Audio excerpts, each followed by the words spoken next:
ರೈತರಿಗೆ ಭೂ ಪರಿಹಾರವನ್ನ ನೀಡದೇ ಇರುವ ಹಿನ್ನೆಲೆ ಸರ್ಕಾರಿ ಕಚೇರಿಯಲ್ಲಿದ್ದಂತಹ ವಸ್ತುಗಳನ್ನ ಜಪ್ತಿ ಮಾಡಲಾಗಿದೆ.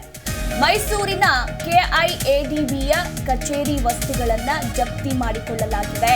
ಮೈಸೂರು ನ್ಯಾಯಾಲಯದ ಆದೇಶದಂತೆ ಜಪ್ತಿ ಮಾಡಿಕೊಳ್ಳಲಾಗಿರುವಂತದ್ದು. ರೈತ ರಾಮಸ್ವಾಮಿ ಅವರಿಗೆ ಭೂ ಪರಿಹಾರ ಸಿಗಲಿಲ್ಲ. 2000ನೇ ಇಸ್ವಿಯಲ್ಲಿ 15 ಎಕರೆ ಜಮೀನನ್ನ ವಶಪಡಿಸಿಕೊಳ್ಳಲಾಗಿತ್ತು ಇವರ ಜಮೀನನ್ನ. ಆದ್ರೆ ಜಮೀನಿಗೆ ಪರಿಹಾರವನ್ನ ಕೊಡದೇ ಇರುವಂತಹ ಹಿನ್ನೆಲೆ ಈಗ ಮೈಸೂರಿನ ಕೆಐಎಡಿಬಿಯ ಕಚೇರಿ ವಸ್ತುಗಳನ್ನ ಜಪ್ತಿ ಮಾಡಿಕೊಳ್ಳಲಾಗಿದೆ. ಅದು ಕೂಡ ನ್ಯಾಯಾಲಯದ ಆದೇಶದಂತೆ. ರೈತನಿಗೆ ಬರೋಬ್ಬರಿ 39 ಕೋಟಿ ಪರಿಹಾರವನ್ನ ನೀಡುವಂತೆ ಮೈಸೂರು ನ್ಯಾಯಾಲಯ ಆದೇಶವನ್ನ ಹೊರಡಿಸಿರುವಂಥದ್ದು. ಈ ಘಟನೆ ನಡೆದಿರೋದು ಯಾವಾಗ? 2000ನೇ ಇಸ್ವಿಯಲ್ಲಿ. ಇಷ್ಟು ವರ್ಷಗಳಾದರೂ ಕೂಡ ಇತ್ತ ರೈತನಿಗೆ ಪರಿಹಾರ ಸಿಗಲಿಲ್ಲ. ಹೀಗಾಗಿ ಕಚೇರಿಯ ವಸ್ತುಗಳನ್ನ ಜಪ್ತಿ ಮಾಡಿಕೊಳ್ಳಲಾಗಿರುವಂಥದ್ದು.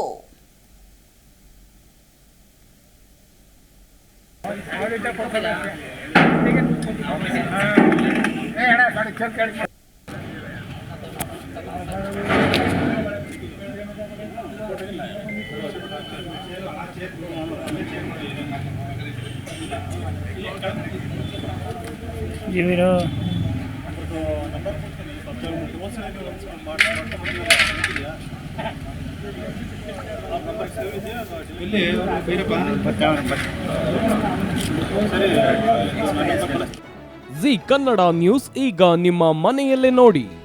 ಎಲ್ಲ ಕೇಬಲ್ಗಳಲ್ಲಿ ಈಗ ಲಭ್ಯ.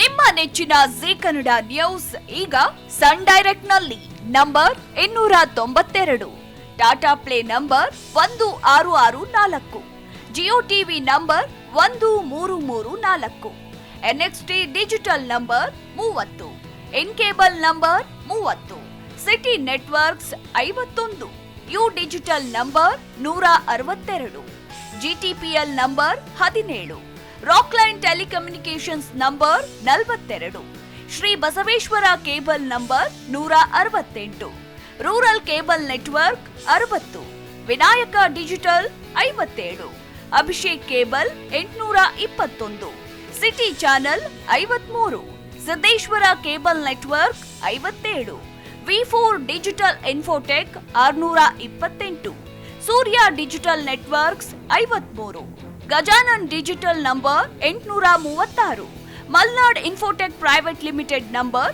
56, Metrocast number 830, victory digital number 167ರಲ್ಲಿ ನೋಡಿ ಆನಂದಿಸಿ.